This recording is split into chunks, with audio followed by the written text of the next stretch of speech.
Friends, welcome back to मैथोपिया।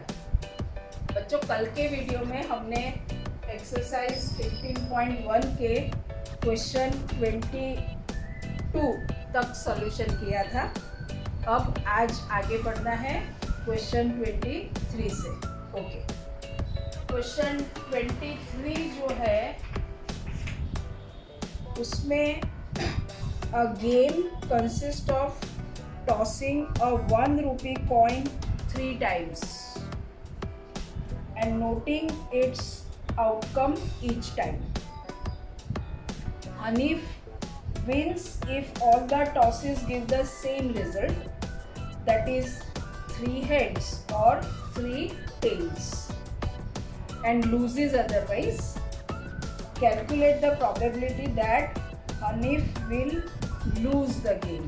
Okay बच्चों, देखिए यहाँ दो बातें आपको खास ध्यान रखनी है। A game consist of tossing a 1 rupee coin 3 times. पहले तो 1 रूपी कॉइन वर्ड जो है उसका इस क्वेश्चन के सॉल्यूशन से कोई फ़र्क नहीं पड़ता है, क्योंकि वो 2 रूपी, 5 रूपी, 10 रूपी कोई भी कॉइन हो, सिर्फ वो फेयर कॉइन होना चाहिए। सो यहाँ 1 रूपी कॉइन दिया है, उससे आपको कोई ज़्यादा उसके बारे में सोचने की ज़रूरत नहीं है। ये एक बात।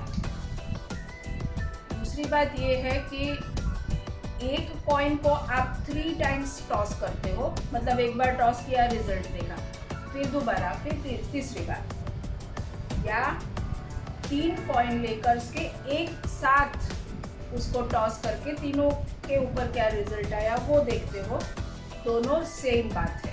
इसलिए अगर दूसरी तरह से अगर क्वेश्चन आपको पूछा जाए तो भी आंसर इसमें हम जैसा फाइंड करेंगे ऐसे ही आएगा।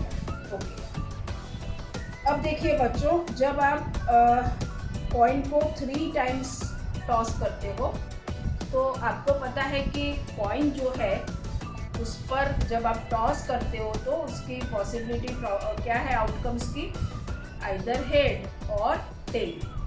लेकिन जब आप 3 टाइम्स टॉस करते हो तो head tail and head tail, यानी ये 3 कॉइन के रिजल्ट है। समझिए कि फर्स्ट पे ये फर्स्ट, सेकंड, थर्ड पे, ठीक है। अब हमें मेन हमारा इम्पोर्टेंट काम है ये है कि हमें ये फाइंड करना है कि पहले तो टोटल आउटकम्स कितनी और क्या होगी। तो मैंने मेरे फर्स्ट वीडियो में भी समझाया था, अभी एक और बार समझा रही हूँ। देखिए बच्चों, सिस्टमेटिकली कैसे लिखना है। तो पहले हम क्या करते हैं, ये दोनों ब्रैकेट के एच को फिक्स कर लेते हैं और उसके साथ एक बार एच और एक बार टी इस तरह से लेते हैं। तो एक आउटकम बनेगी आपकी एच और H T. So H right. अब क्या करते हैं, ये तो दोनों हो गया, अब इसके दोनों लेने पड़ेंगे, तो एच हो गया तो अब टी लेना पड़ेगा। सो इसका तो एच हमने फिक्स रखा, इसका एच, ये टी, ये फिक्स रखे और अब बारी बारी ये दोनों लेते हैं। सो एच टी एच और एच टी टी। अब जैसा एच को हमने फिक्स रखे किया, ऐसा अब हम क्या कर लेंगे, टी से ले लेंगे। तो टी, अब यहाँ हम एच फिक्स रखते हैं, टी और H. So T H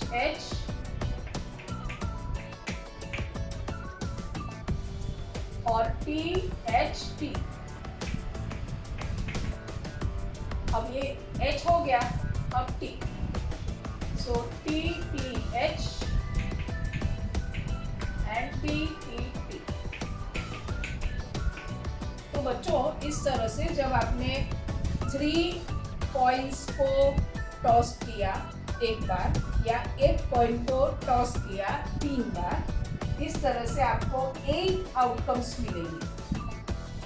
okay, अब हमारा क्वेश्चन क्या है, अगर तीनों बार सेम रिजल्ट आता है तो हनीफ जीतता है। तीनों बार सेम यानी एक तो ये और एक तो ये, और बाकी सारे केसेस में वो लूजेस द गेम, राइट। और प्रोबेबिलिटी तो हमें लूज करने के वाली ही पूछी है।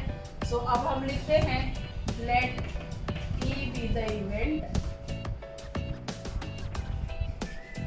That Hanif loses, right? So probability of E क्या हो गया? Number of outcomes favorable to E and total number of outcomes of experiment.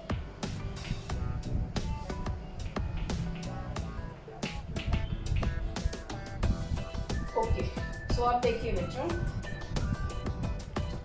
Favourable to E actually unfavourable हो गया क्योंकि लूज होने वाला है, ठीक है।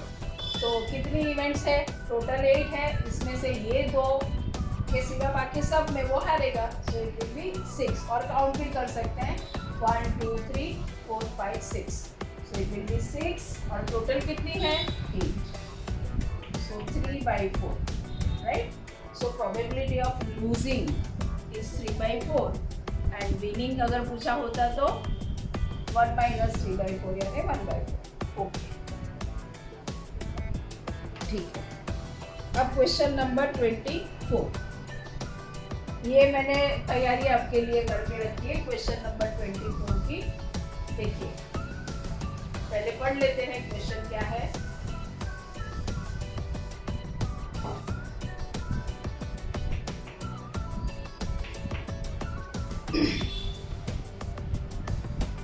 A die is thrown twice. What is the probability that? Okay.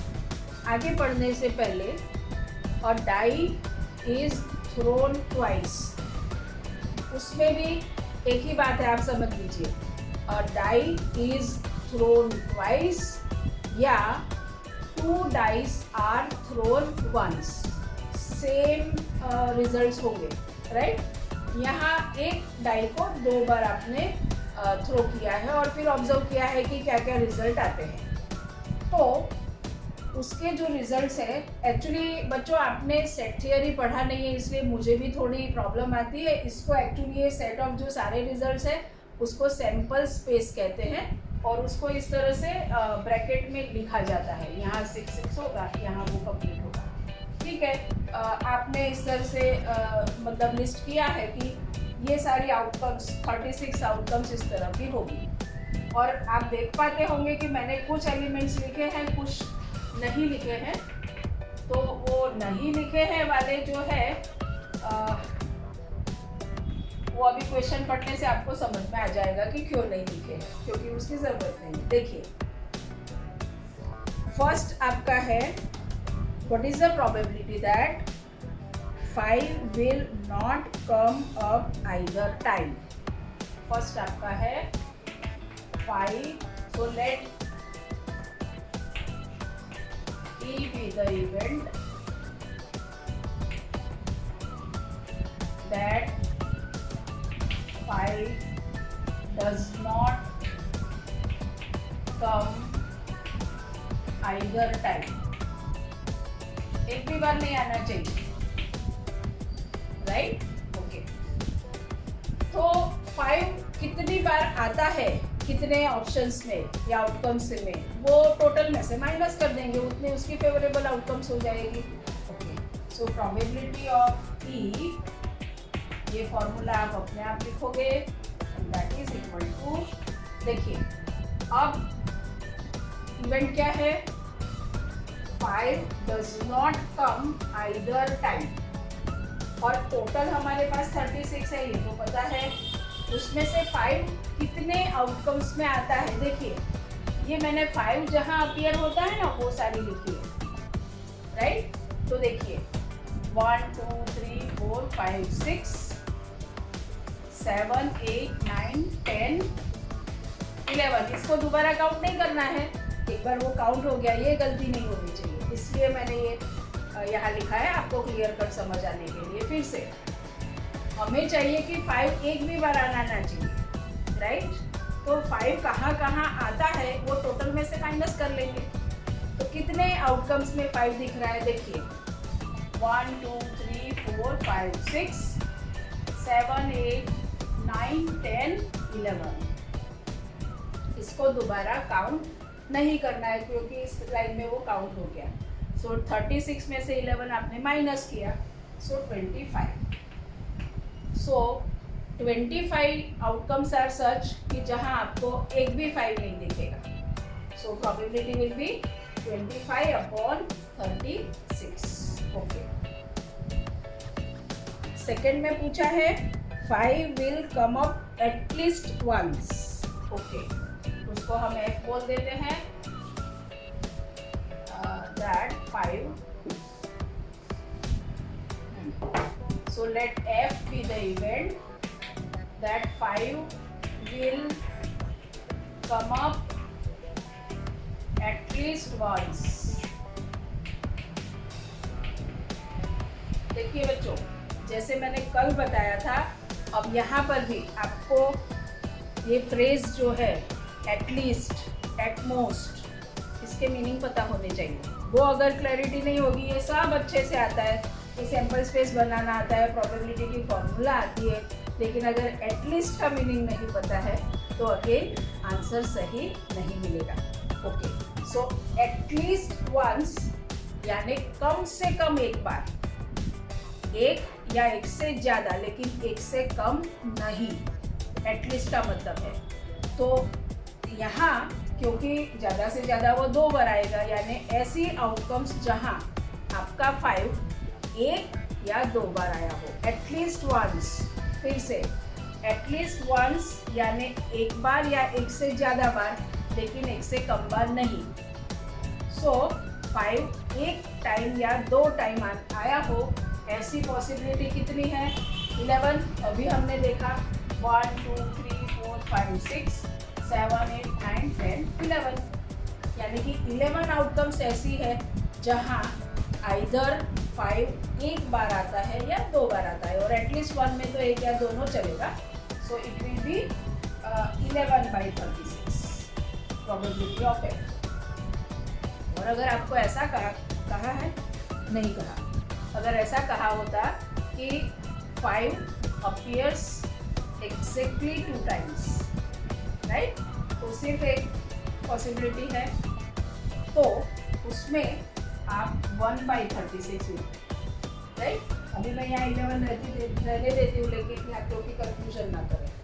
So exactly 2 times अगर कहा होता या एग्जैक्टली वंस ऐसा कहा होता, 5 अपीयर्स एग्जैक्टली वंस, तो देखिए बच्चों 1 2 3 4 5 6 7 8 9 10 यानी 10/36 होगा एग्जैक्टली वंस, राइट। और फिर इसको आप सिंप्लीफाई करके, सो इस तरह से कोई भी क्वेश्चन पूछे आपको थोड़ा सा शांत मन से समझना है, डिफिकल्ट कुछ भी नहीं होता है, आप आराम से इस चैप्टर के पूरे नंबर पा सकते हो।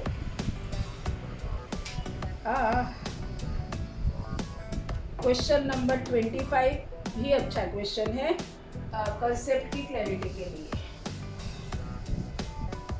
देखिए question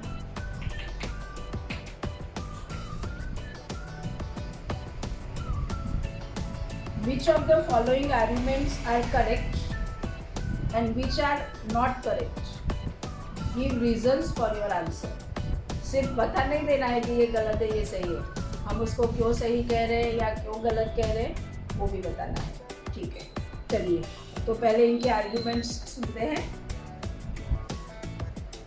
If 2 coins are tossed simultaneously, there are 3 possible outcomes: 2 heads, 2 tails, or 1 of each.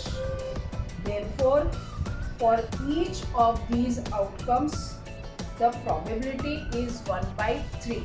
देखिए बच्चों, पहले तो देख लेते हैं।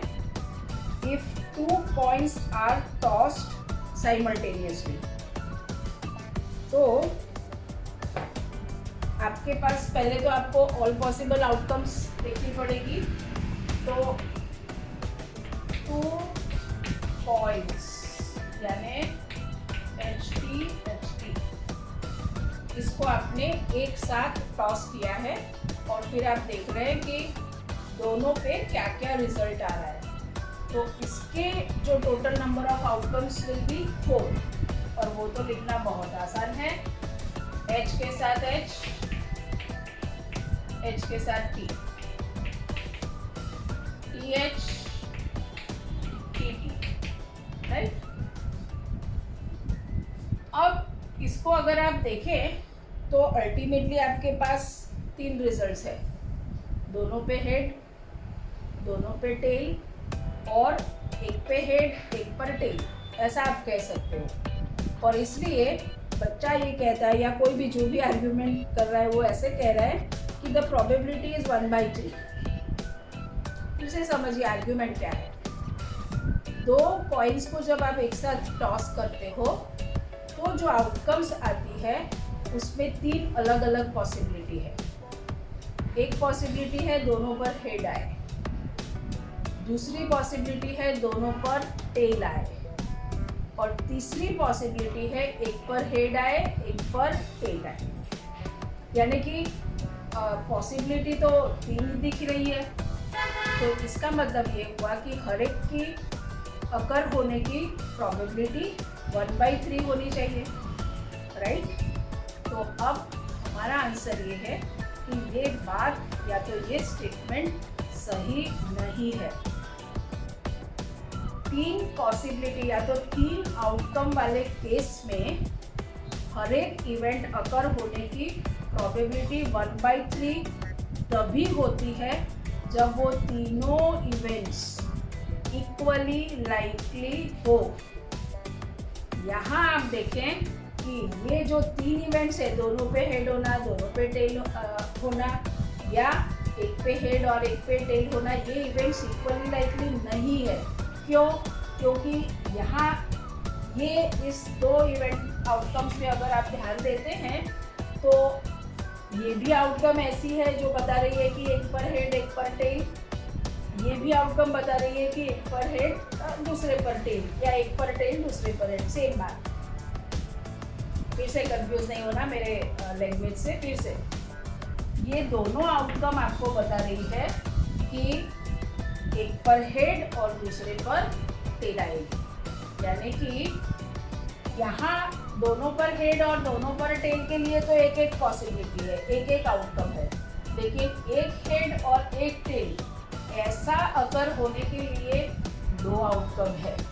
सो they are not equally likely. यानी कि actually this event is double likely, क्योंकि ये दोनों की तो एक एक है आउटकम फेवरेबल, इसमें 2 है, राइट.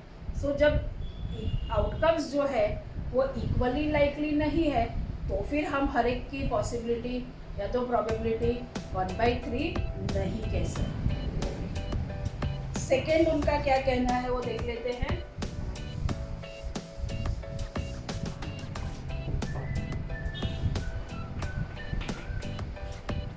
अब क्या डाई पे आए. यस, मैंने बच्चों शुरुआत में आपको बताया था फर्स्ट लेक्चर में ही. Coin, die, cards, numbers, balloons, prime, multiple, ये सब ही चलता रहेगा. ये बेसिक्स आपके अगर क्लियर होंगे ना तो ये चैप्टर आपको बिल्कुल टफ नहीं लगेगा. Okay. If a die is thrown there are 2 possible outcomes. ये आर्ग्यूमेंट है, हाँ सुनना. an odd number or an even number.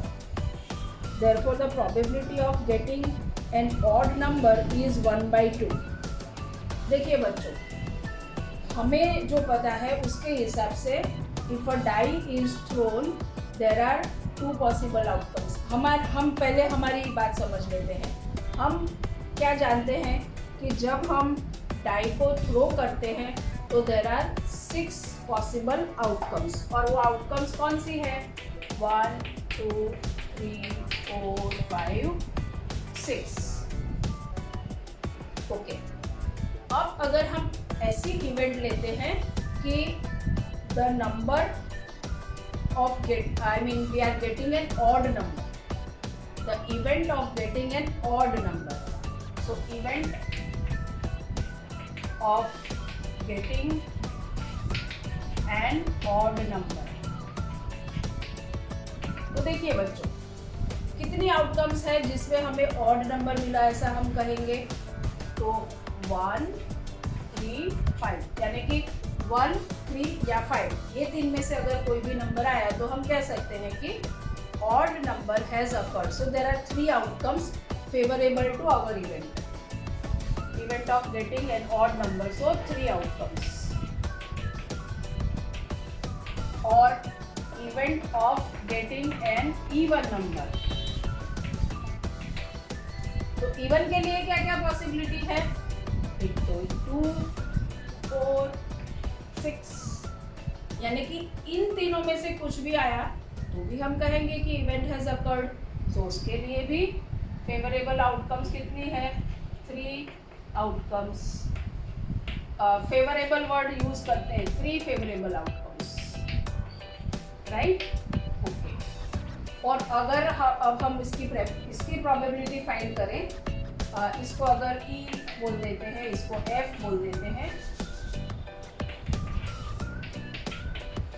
तो probability of E favourable outcomes 3, total 6, तो वो 1/2.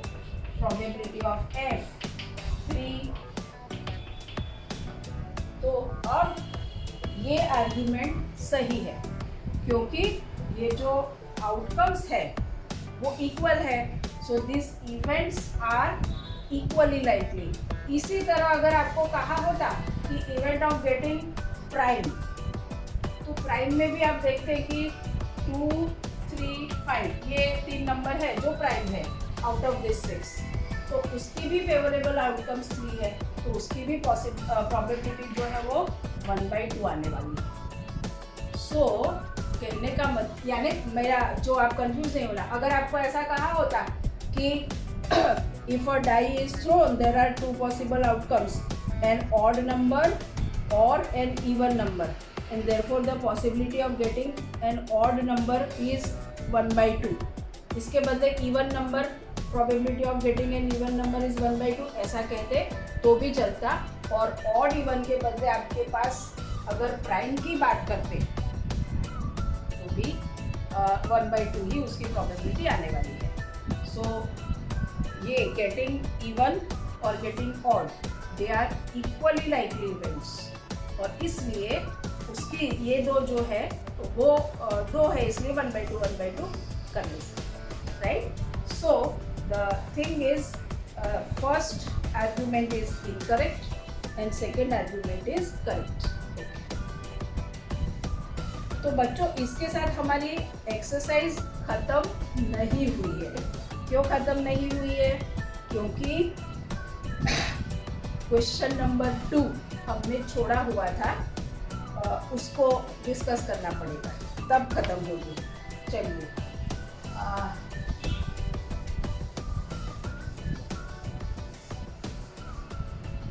क्वेश्चन 2 जो है,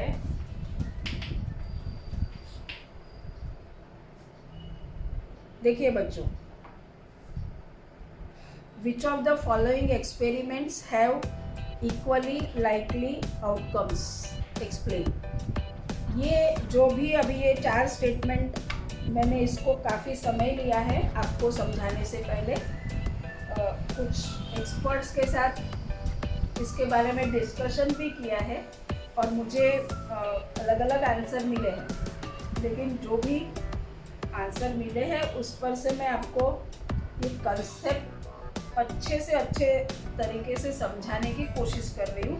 आप बराबर ध्यान देकर समझिए कि कहाँ इक्वली लाइकली आउटकम्स है और क्यों है, और कहाँ नहीं है तो क्यों नहीं है.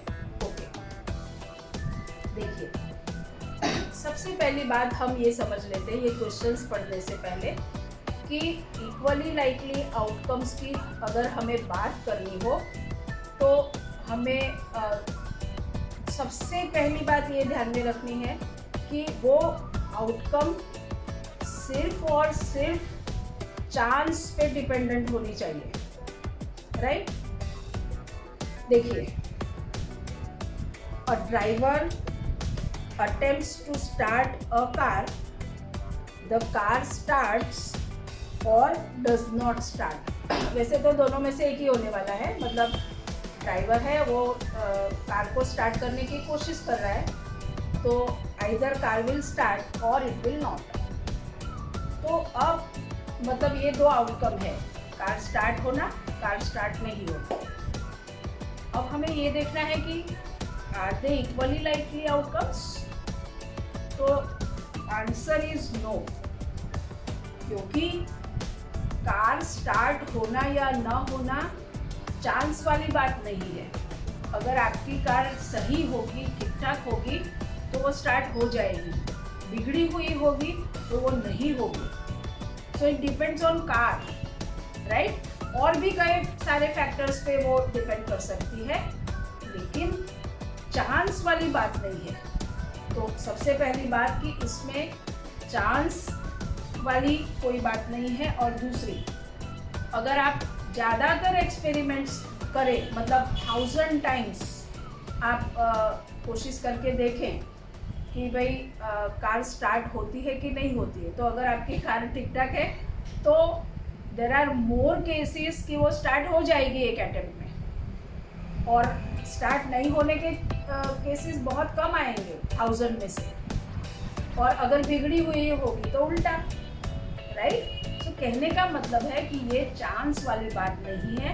और अगर लार्ज नंबर ऑफ आउटकम्स आप देखते हैं एक्सपेरिमेंट को रिपीट कर करके, तो वो 1/2 पे नहीं जाएगा। मतलब अगर आप 1000 कोई भी एक कार ली आपने, और अगर आपने स्टार्ट करने की कोशिश की तो ऑलमोस्ट 500 टाइम या 455 टाइम्स वो स्टार्ट हो जाएगी और बाकी बचे टाइम्स वो स्टार्ट नहीं होगी, ऐसा नहीं होगा, राइट? तो ये इक्वली लाइकली आउटकम्स नहीं है, first. Second, a player attempts to shoot a basketball, she or he shoots or misses the shot. बच्चों, ये जो इवेंट है, मतलब बास्केटबॉल प्लेयर है और आपको पता है कि वो जैसे ही उनको मौका मिलता है खेलते खेलते किसी पर्टिकुलर मोमेंट पे, तो वो सीधा वो बॉल नेट में थ्रो करने की कोशिश करते हैं, और अगर नेट से अंदर चला जाता है तो वो सक्सेसफुल कहलाता है, पॉइंट मिलता है, अदरवाइज नॉट। शूट हुआ, अदरवाइज नहीं हुआ। तो अब ये भी प्योरली चांस वाली बात नहीं है, ये डिपेंड करता है प्लेयर की स्किल पे और बहुत सारे अदर फैक्टर्स पे। और इसमें भी अगर आप 100 टाइम्स, फॉर एग्जांपल अगर 100 या 1000 ऐसे एक्सपेरिमेंट्स करते हैं, तो ऐसा नहीं होने वाला है कि 50 टाइम्स सक्सेस हो गया, 50 टाइम्स एग्जैक्टली 50 भले ना मिले बट नियरली। जैसे हमने वो फर्स्ट एग्जांपल में देखा था, जब हम इम्पेरिटिकल या एक्सपेरिमेंटल प्रोबेबिलिटी की बात कर रहे थे, जो 9th स्टैंडर्ड में हमने पढ़ी है, तो समवेयर 545 और 455 ऐसे कुछ ऑब्जर्वेशंस आ रहे हैं। सो दे वर नियर टू 1/2। लेकिन ये गोल करने वाली या तो जो शॉट लगने वाली या मिस होने वाली जो बात है, उसमें ऐसा नहीं होगा, right? So again it is I mean events are not equally likely. Third, a trial is made to answer true false question. The answer is right or wrong. समझिए, स्टेटमेंट तो ट्रू फॉल्स कुछ भी होगा, लेकिन आपने answer किया, statement को देखकर आपने आंसर किया। अब आपने जो आंसर दिया वो या तो सही हो सकता है या तो गलत, राइट? तो ये जो बात है वो अगर आपको आंसर पता नहीं है तो चांस वाली बात है, फिर आप चांस लेंगे, right? And in that case they are equally likely. Okay. And last, a baby is born, it is a boy or a girl.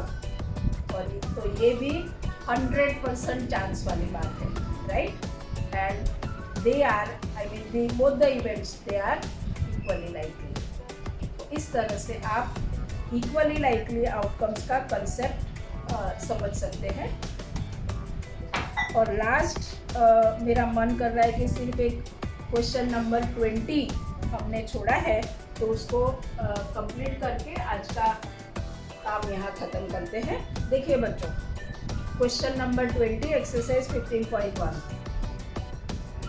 Suppose you drop a die at random on the rectangular region shown in figure 15.6. What is the probability that it will land inside the circle with diameter 1 meter? देखिए बच्चों, ये आपका rectangular ground है जिसकी length 3 metre और breadth 2 metre है, और यहाँ एक सर्कल है का डायामीटर 1 मीटर बताया है, राइट? सो डायामीटर अगर 1 मीटर है तो रेडियस कितना होगा? Half metre. अब ये कहते हैं कि एक डाई जो है उसको थ्रो किया जाता है, तो व्हाट आर द चांसेस कि वो सर्कल के अंदर जाएगा या सर्कल के बाहर, ग्राउंड के किसी और जगह पर. तो it will land inside the circle with a diameter 1 metre. तो ऐसे केसेस में बच्चों कंसेप्ट ये है कि आप एरिया का रेशियो लेते हो. So probability that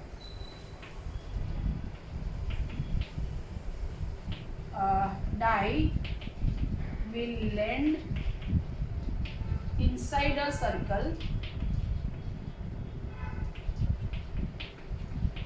is equal to area of circle upon area of rectangle.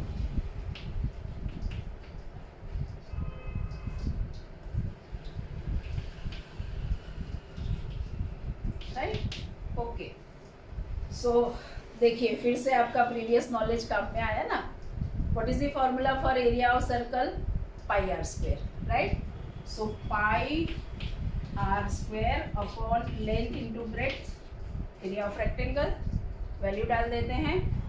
पाई को ऐसे ही रखते हैं पाई के टर्म्स में. We are not putting any value for pi.